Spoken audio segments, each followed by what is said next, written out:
ஐவஸ் Samnath. So நான் market இன்றைக்கி நல்ல ஒரு பாசிட்டிவில் முடிஞ்சிருக்கு. ஸோ நாளுக்கு நாள் பார்த்தோம் அப்படின்னாக்கா நிஃப்டி மேலே போகிறதுக்கான பாசிபிலிட்டிஸ் நிறைய இருக்குது. ஸோ நேற்று கூட ஒரு வீடியோ இது சொல்லியிருந்தேன், 26,500 வந்து இந்த மந்த்துக்கான ஹையாக இருக்கலாம் அப்படின்ட்டு. ஸோ அதுக்கான அறிகுறிகள் நிறையவே தெரியுது. ஸோ இப்போ பார்த்தீங்கன்னா அட்வான்ஸ் டிக்ளைன் கூட பார்த்தீங்கன்னா மேசர் டிஃப்ரென்ஸ் கிட்டத்தட்ட வந்து ஆல்மோஸ்ட் நியர்லி 2:1 அப்படின்ற மாதிரி இருக்குது. இது வந்துட்டு 52 வீக் ஹை அண்ட் லோ வந்து கிட்டத்தட்ட 1:1 இருக்குது. அப்பர் சர்க்கியூட் பார்த்தீங்கன்னாக்கா லோயர் சர்க்கியூட்டை விட ரொம்ப அதிகமாகவே இருக்குது. ஸோ இந்த ஆஸ்பெக்ட்லையும் பார்க்கும்போது நல்ல ஒரு புல்லிஷ்னஸ் வந்து இருக்குது. ஸோ இது எல்லாமே வந்து நம்ம டீட்டெயிலாக வந்து வீடியோக்குள்ளே பார்க்கலாம்.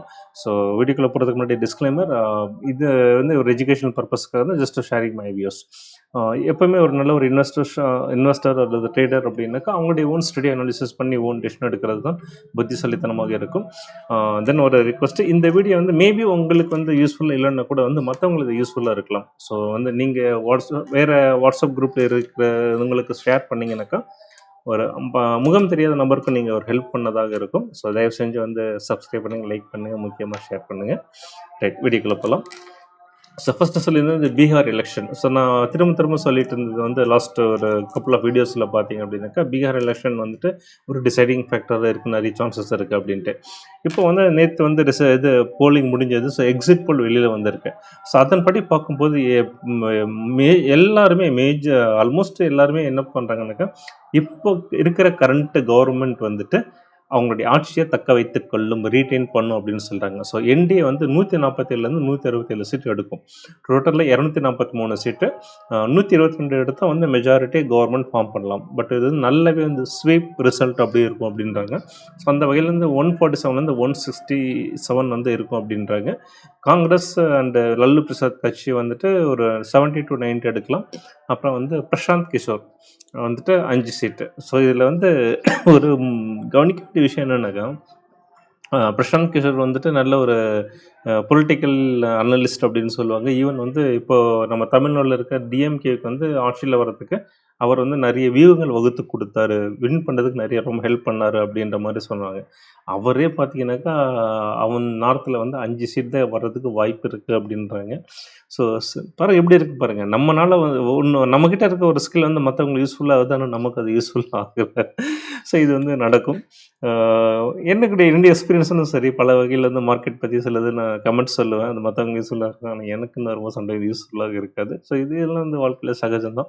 ஸோ த பாயிண்ட் என்னென்னாக்கா, ஸோ பீகார் எலெக்ஷன் ரிசல்ட் வந்துட்டு எக்ஸிட் போல் வந்துட்டு கவர்மெண்ட் ரீட்டைன் பண்ணும். அப்படி ரீட்டைன் ஆச்சுன்னாக்கா அது வந்து மார்க்கெட்டுக்கு ஒரு பாசிட்டிவ் மொமெண்டம் வந்து இன்னும் ஃபர்தராக க்ரியேட் பண்ணும். ஸோ 26,500 ட்ரைவ் பண்ணுறதுக்கு அது ஒரு முக்கிய காரணமாக இருக்கும். இதுதான் இதில் இருக்கிற ஒரு சொல்ல வந்து முக்கியமான விஷயம்.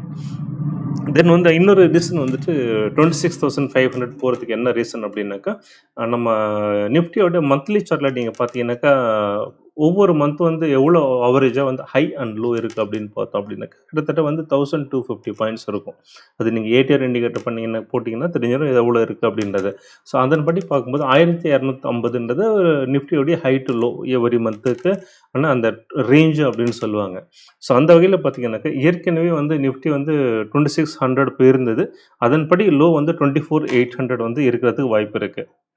பட் வந்து இப்போ மொமெண்டம் வந்து அப்சைடில் இருக்கிறதுனால லோவில் இருந்து பார்க்கும்போது வந்துட்டு நிஃப்டியோடைய லோ வந்து 25,700 வந்திருந்தது.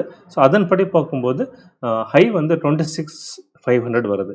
ஸோ இந்த லாஜிக் படி நம்ம வந்து சார்ட்டில் வச்சு ஒரு டார்கெட் பார்ப்போம். அப்புறம் வந்து இந்த ஒரு லாஜிக் பேஸ் பண்ணி பார்க்கும்போது 26,500 வந்து டச் பண்ணுறதுக்கு நிறைய வாய்ப்புகள் இருக்குது அப்படின்ற மாதிரி தெரியுது. தென் இன்றைக்கி மார்க்கெட் எப்படி பெர்ஃபார்ம் பண்ணதுன்னு பார்த்துடலாம். ஸோ நிஃப்டி வந்து 150 பாயிண்ட் நல்ல ஒரு பாசிட்டிவாக முடிஞ்சிருக்கு. ஸோ நல்ல ஒரு பாசிட்டிவிட்டி தெரிகிற இந்த டைமில் வந்து விக்ஸ் கூட பார்த்தீங்கன்னாக்கா 3% வந்து கீழே இறங்கி 12.11 வந்து முடிஞ்சிருக்கு. தென் லார்ஜ் கேப் 160 பாயிண்ட் பாசிட்டிவில் இருக்குது. Mid cap 170 points, small cap 126, தென் மைக்ரோ கேப் 217 பாயிண்ட்ஸ். ஸோ எல்லாமே பார்த்திங்கன்னா நல்ல ஒரு எல்லா கேப்ஸும் வந்து நல்லா க்ரீனில் முடிஞ்சிருக்கு, ஒரு டீப் க்ரீன் அப்படின்னு சொல்லலாம். அதே மாதிரி நிஃப்டி பேங்க் வந்து 136 பாயிண்ட்ஸ். ஸோ பேங்க் பொறுத்த வரைக்கும் 136 பாயிண்ட் வந்து பெரிய விஷயம் கிடையாது, பட் ஸ்டில் ஒரு பாசிட்டிவாக இருக்கிறது நல்ல விஷயம். நிஃப்டி 738 பாயிண்ட்ஸ் வந்து நல்ல ஒரு 2% வந்து நல்ல அப்பில் முடிஞ்சிருக்கு. தென் செக்டோரல் வைஸ் பார்க்கும்போது ஆப்வியஸ்லி நிஃப்டி ஐடி வந்து 2% அப்பில் முடிஞ்சிருக்கு. நிஃப்டி ஆட்டோ வந்து 1.24%. இது ஆல்மோஸ்ட் கிட்டத்தட்ட வந்து ஆல் டைம் ஹையில் இருக்குது. மேபி வந்து 1 or 2 டேஸில் ஆல் டைம் ஹை வந்து பிரேக் பண்ணும். நான் ஏற்கனவே ஒரு வீடியோவில் சொல்லியிருந்தேன், Nifty metal all time high break பண்ணியிருக்கு. அதுவும் ஆட்டோவும் வந்து கிட்டத்தட்ட வந்து ஒரு அசோசியேட்டட் செக்டர்ஸ் அப்படின்ற மாதிரி சொல்லலாம். அதனால் நிஃப்டி ஆட்டோ கூட வந்துட்டு ஆல் டைம் ஹை டச் பண்ணுன்னு சொல்லியிருந்தேன். இப்போ அது சொன்ன மாதிரி வந்து நியர்பையில் வந்துட்டுருக்கு. அதை டச் பண்ணிச்சுன்னா நான் அந்த வீடியோவில் நான் உங்களுக்கு காட்டுறேன் நான். அதே மாதிரி கன்சியூமர் டியூரபிள்ஸ், ஃபார்மா, மீடியா எல்லாமே பார்த்திங்கன்னா நல்ல ஒரு டீசெண்டான ஒரு பாசிட்டிவ் க்ளோஷர் இன்றைக்கி கொடுத்துருக்கு. ஸோ நெகட்டிவ் சைட்லன்னு பார்க்கும்போது நிஃப்டி ரியாலிட்டி -0.49. ஸோ பெரிய ரொம்ப மைனஸ்ன்னு சொல்ல முடியாது. ஸோ ஓவராலாக பார்க்கும்போது செக்டோரல் வைஸ் கூட வந்துட்டு நல்ல ஒரு பாசிட்டிவிட்டி தெரியுது. சரி, நம்ம சார்ட்டில் வந்து இதை பற்றி டீட்டெயிலாக பார்த்துருவோம். ஸோ அதுக்கு முன்னாடி வந்துட்டு இன்றைக்கி வந்து அந்த ப்ரோக்கரேஜ் இருக்காங்க இல்லையா, ஸோ அவங்களுடைய ஐபிஓ வந்து லிஸ்ட்டே இருந்தது. ஸோ அவங்களுடைய இஷ்யூ ப்ரைஸ் வந்து 100. ஸோ இன்றைக்கி மார்க்கெட் முடியும் போது 131 முடிஞ்சிருக்கு. ஸோ 31 ரூபா கெயினில் முடிஞ்சிருக்கு. அதாவது 31.33% லிஸ்டிங் கெயின் வந்து அவங்க வந்திருக்குது. ஸோ ஓப்பனிங்கே வந்து ஒரு 6 அடித்த மாதிரி தான் அது. பார்ப்போம் வரக்கூடிய நாட்கள் இது எப்படி ப்ராக்ரஸ் ஆகுது அப்படின்றத. ஓகே, ஸோ நெக்ஸ்ட் வந்து நம்ம சார்ட்டில் நேரடியாக போயிடலாம். ஸோ நிஃப்டியை பொறுத்த வரைக்கும் வந்து நல்ல ஒரு மொமெண்டம் இருக்குது. ஸோ ஆல்ரெடி இந்த இடம் தான் சொல்லியிருந்தேன். ஸோ லோ வந்து 25,318. மந்த்லி சார்ட்டில் போய் பார்க்கணும் நம்ம. இல்லை, இங்கே பார்த்தீங்கன்னாக்கில் தெரிஞ்சிடும் 25,318. ஸோ அந்த வகையில் வந்து ஒரு அப்படியே நீங்கள் 1,250 சொல்லியிருந்தேன் இல்லையா, கால்குலேட் பண்ணிங்கன்னா நியர்லி வந்து 26,500 அந்த ரேஞ்சுக்கு வந்துடும். ஸோ அந்த வகையிலையும் பார்க்கும்போது நிஃப்டி வந்து நல்ல ஒரு ப்ராக்ரஸ் இருக்குது. இப்போ ரீசன்ட் ஸ்விங் ஹை அப்படின்றது 2600. ஸோ இந்த ஸ்விங் ஹை பிரேக் பண்ணிச்சுனாக்கா அனதர் ஒரு 400 பாயிண்ட் வந்து ஈஸியாக போயிடும். தென் வந்து பேங்க் நிஃப்டி பார்க்கும்போது ஆல்ரெடி திரும்ப சொல்லிட்டு இருந்தது 57,500 வந்து நல்ல ஒரு ஸ்ட்ராங் சப்போர்ட். அதை வந்து எங்கேயுமே பிரேக் பண்ணல. ஸோ இன்ட்ராடேயில் பிரேக் பண்ணால் கூட வந்து க்ளோசிங் வந்து அதுக்கு மேலே தான் வந்திருக்கு. ஸோ நல்ல ஒரு மொமெண்டமில் இருக்குன்னு சொல்லியிருந்தேன். ஸோ நியர் ஆல் டைம் ஹையில் இருக்குது பேங்க் நிஃப்டி பொறுத்த வரைக்கும். ஜஸ்ட் ஒரு சின்ன ஒரு அப்சைட் மூமெண்ட் வந்தேன்னாக்கா நியூ ஆல் டைம் ஹை வந்து அது கிரியேட் பண்ணிவிடும். ஸோ ஆப்வியஸ்லி வந்து அது நிஃப்டியை வந்து அப்சைடில் வந்து ட்ரைவ் பண்ணும். தென் அதே மாதிரி நிஃப்டி ஐடி பார்க்கும்போது வந்துட்டு ரீசன்ட் ஸ்விங் ஹை வந்து இந்த 37,000 சொல்லியிருந்தேன். இப்போ கிட்டத்தட்ட வந்து அந்த ரேஞ்சுக்கு வந்துருச்சு. ஜஸ்ட் ஒரு 150 பாயிண்ட் தான் அதை தள்ளி இருக்குது. ஸோ இதை கிராஸ் பண்ணிடுச்சு அப்படின்னாக்கா 39,000 வந்து ரொம்ப ஈஸியாக போயிடும். ஸோ இதுவும் வந்து செகண்ட் ஹையஸ்ட் வெயிட்டேஜ் இருக்கிற செக்டர் வந்து நிஃப்டியில். ஸோ அந்த வகையிலும் பார்க்கும்போது பேங்க் நிஃப்டி ஆகட்டும், நிஃப்டி ஐடி வந்து எல்லாமே வந்து நல்ல ஒரு பாசிட்டிவ் மொமெண்டமில் இருக்குது. ஸோ அந்த வகையில் வந்து நிஃப்டி வந்து 26,500 போகிறதுக்கு நிறைய வாய்ப்புகள் இருக்கிறது. தென் ஓவரால் மார்க்கெட் பெர்ஸ்பெக்டிவ் அப்படின்னு பார்க்கும்போது நிஃப்டி மிட் அண்ட் ஸ்மால் 400. இது வந்து மிட் கேப் 150, ஸ்மால் கேப் 250 இரண்டையும் உள்ளடக்கிய ஒரு சிங்கிள் இண்டெக்ஸ். நல்ல ஒரு மார்க்கெட் பெர்ஸ்பெக்டிவ் கொடுக்கக்கூடிய ஒரு index.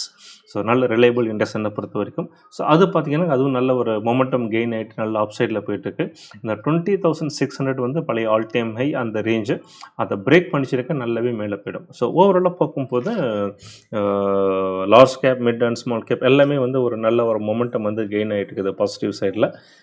So overall Indian market எல்லாமே வந்து நல்ல ஒரு பாசிட்டிவ் சைனோடு இருக்குது.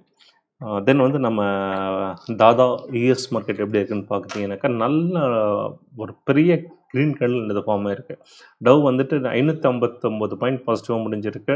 S&P 500 வந்து 14 பாயிண்ட்ஸ். நாஸ்டாக் காம்போசிட் இண்டெக்ஸ் மட்டும் -58 பாயிண்ட், மார்ஜினல் நெகட்டிவ். ஸோ ஓவராலாக பார்க்கும்போது அவங்க மார்க்கெட் எல்லாமே வந்து ஆல் டைம் ஹையில் எகெயின் பிரேக் பண்ணுற அளவில் தான் இருக்குது. இது வந்து டவ். தென் S&P 500 நல்ல மொமெண்டம் கெயின் ஆகிட்டு ஆல் டைம் ஹை டுவர்ட்ஸ் போகிற மாதிரி. அதே மாதிரி பார்த்தீங்கன்னாக்கா நாஸ்டாக் காம்போசிட் இண்டெக்ஸ். ஸோ எல்லாமே பார்த்தீங்கன்னாக்கா நம்மளோட யூஎஸ் மார்க்கெட்லேயும் வந்து நல்ல ஒரு பாசிட்டிவிட்டி தெரியுது. ஸோ இன்டர்ன் அது வந்து நமக்கும் ஒரு பாசிட்டிவ் ஒரு ட்ரைவ் கொடுக்கும். ஸோ அந்த வகையில் ஓவராலாக பார்க்கும்போது எல்லாமே ஒரு பாசிட்டிவிட்டி வந்து எகெயின் வந்து என்ன சொல்கிறது கிரியேட் ஆகிட்டுருக்கு. ஸோ நல்லா பிரகாசமாக இருக்கிறது நிஃப்டி மேலே போகிறதுக்கு. தென் நம்ம அந்த 4 ஸ்டாக் பார்ப்போம் இல்லையா, F&Oவில் இருக்கிற ஒரு 4 ஸ்டாக், கெய்னரில் 2 ஸ்டாக், லூசிங் சைடில் 2 ஸ்டாக் பார்ப்போம் இல்லையா. ஸோ அந்த வகையில் கெய்னரில் இருக்கிற ஏஷியன் பெயிண்ட் அண்ட் பயோகான் பார்க்கலாம். அதே மாதிரி லூசிங் சைடில் இருக்கிற பே இண்டஸ்ட்ரீஸ் அண்ட் ப்ரெஸ்டீஜ் எஸ்டேட், இந்த 4 ஸ்டாக் வந்து நம்ம 1 by 1 பார்க்கலாம். ஓகே. ஸோ ஃபர்ஸ்ட் வந்து ஏஷியன் பெயிண்ட்ஸ் பார்க்கலாம். ஸோ ஏஷியன் பெயிண்ட்ஸ் வந்து இன்னைக்கு மட்டும் பார்த்தீங்கன்னாக்கா 4.24% வந்து நல்லா பாசிட்டிவாக முடிஞ்சிருக்கு. இந்த பாருங்க இந்த ரேஞ்ச் வந்து இந்த 2330 அண்ட் 2600 வந்து ஒரு நல்ல ஒரு ரேஞ்சு. 2600 பார்த்தீங்கன்னா மல்டிபிள் டைம் அதை பிரேக் பண்ண ட்ரை பண்ணிட்டு முடியாமல் கீழே வந்தது. ஒரு நல்ல ஒரு பிரேக் அடிச்சதுக்கப்புறம் பாருங்கள் எப்படி ஒரு டெசைசிவ் ஃபார்மேஷன் வந்திருக்கு. இது வீக்லியில் பார்த்தீங்கன்னாக்கா நமக்கு அடுத்த டார்கெட் வந்து ரொம்ப நல்லாவே ஈஸியாக தெரியும். ஸோ பார்த்தீங்கன்னாக்கா 3000 வந்து நெக்ஸ்ட்டு இதோடைய டார்கெட்டாக இருக்கும். ஸோ இது வந்து வீக்லியில் பார்த்துட்ருக்கோம். ஸோ வீக்லி பேசிஸில் வந்து 3000 வந்து நிறைய டார்கெட்டாக இருக்கும். தென் வந்து அடுத்த ஸ்டாக் வந்துட்டு நம்ம பயோகான் பார்க்கலாம். ஸோ பயோகான் பொறுத்த வரைக்கும் பாருங்கள் 400ன்றது மல்டிபிள் டைம்ஸ் வந்து நல்லா ஸ்ட்ரகிள் பண்ண ஏரியா. இன்னொன்று வந்து இந்த 400 அப்படின்றது ஒரு ரவுண்ட் ஃபிகர். அது ஒரு சைக்கலாஜிக்கலாக வந்து ஒரு சப்போர்ட்டாக இருக்கட்டும், ரெசிஸ்டன்ஸாக இருக்கும். அது ஸ்ட்ராங்கான ஒரு ஜோன். ஸோ அந்த வகையில் பார்க்கும்போது 400 மல்டிபிள் டைம் ட்ரை பண்ணிவிட்டு இன்றைக்கி பார்த்தீங்கன்னா நல்லா ஒரு டெசைசிவ் கேண்டில் ஃபார்ம் ஆகிருக்கு. 5.40% வந்து நல்ல ஒரு அப்சைடு மொமெண்டம் கொடுத்துருக்கு. இது நல்லாவே பிரேக் ஆகிருக்கு. ஸோ இதுவும் பார்த்தீங்க அப்படின்னாக்கா நல்ல ஃபர்தராக வந்து ரேலி ஆகிறதுக்கு நிறைய வாய்ப்புகள் இருக்கிறது. தென் வந்து பிஐ இண்டஸ்ட்ரீஸ். ஸோ 3800 பார்த்தீங்கன்னா மல்டிபிள் டைம் வந்து அது ரொம்ப நல்ல ஒரு ஸ்ட்ராங் ரெசிஸ்டன்ஸாக இருந்தது தெரியும். டவுன் சைடில் வந்து 3500 வந்து நல்ல ஒரு ஸ்ட்ராங் சப்போர்ட். ஸோ நேற்று வந்து 2 செஷனுக்கு முன்னாடி வந்து ஜஸ்ட் பிரேக் அவுட் ஆன மாதிரி இருந்தது. பட் கரெக்டாக இந்த இடத்துல ரெசிஸ்டன்ஸ் சொன்னால் நிறைய வந்து செல்லிங் ப்ரெஷர். இன்றைக்கி பார்த்தீங்கன்னாக்கா இந்த ஸ்டாக் 5.23% டவுன் சைடில் வந்திருக்கு. ஸோ 3500 டவுன் சைடு பிரேக் ஆகாத வரைக்கும் இது ஒரி பண்ணிக்க தேவையில்ல. திருப்பும் இந்த ரேஞ்சுக்குள்ளேயே இருக்கிறதுக்கு நிறைய சான்சஸ் இருக்குது. தென் ப்ரெஸ்டீஜ் எஸ்டேட். ஸோ இது பார்த்தீங்கன்னாக்கா நல்ல இந்த ஏரியா பாருங்கள் 1600 1650 நிறைய ட்ராவல் பண்ண ஏரியா. இந்த ஜோன் வந்து நல்ல ஒரு ஸ்ட்ராங் சப்போர்ட்டாக இருக்கும். இன்றைக்கி இந்த ஸ்டாக் வந்து 3.26% வந்து டவுன் சைடில் வந்தால் கூட இது பிரேக் ஆகாத வரைக்கும் ஒன்றும் பிரச்சனை கிடையாது. அப்சைடு வந்து ரெசிஸ்டன்ஸ் அண்ட் டார்கெட் அப்படின்னு பார்த்தீங்கன்னாக்கா 1800. ஸோ மல்டிபிள் டைம் இது ட்ரை பண்ணியிருக்க முடியல. மேபி இது அப்சைட் ஒன்ஸ் அகெயின் இது திரும்ப இது பிரேக் பண்ணிச்சுனாக்கா நல்ல ஒரு ரேலி வர்றதுக்கு வாய்ப்புகள் இருக்கிறது. ஸோ இந்த 4 ஸ்டாக் நீங்கள் ஏதாவது கன்சிடர் பண்ணுறதாக இருந்தால் நீங்கள் உங்களுடைய ஓன் ஸ்டடி அனாலிசிஸ் பண்ணிவிட்டு உங்களுடைய ஓன் டிசிஷன் எடுங்க. அதுதான் வந்து சரியாக இருக்கும். ஸோ இதோட இந்த வீடியோவை முடிச்சிக்கலாம். நெக்ஸ்ட் வீடியோவில் பார்க்கலாம். ஸோ ஒன்ஸ் அகெயின் மேபி இந்த வீடியோ உங்களுக்கு யூஸ்ஃபுல்லாக இல்லைன்னா கூட மற்றவங்களுக்கு அது யூஸ்ஃபுல்லாக இருக்கலாம். ஸோ நீங்கள் இருக்கிற மற்ற வாட்ஸ்அப் குரூப் இது ஷேர் பண்ணிங்கனாக்கா மற்றவங்களுக்கு நீங்கள் ஹெல்ப் பண்ணதாக இருக்கும், எனக்கும் ஹெல்ப் பண்ணதாக இருக்கும். ஸோ நெக்ஸ்ட் வீடியோவில் சந்திப்போம். Until then bye. தேங்க்யூ.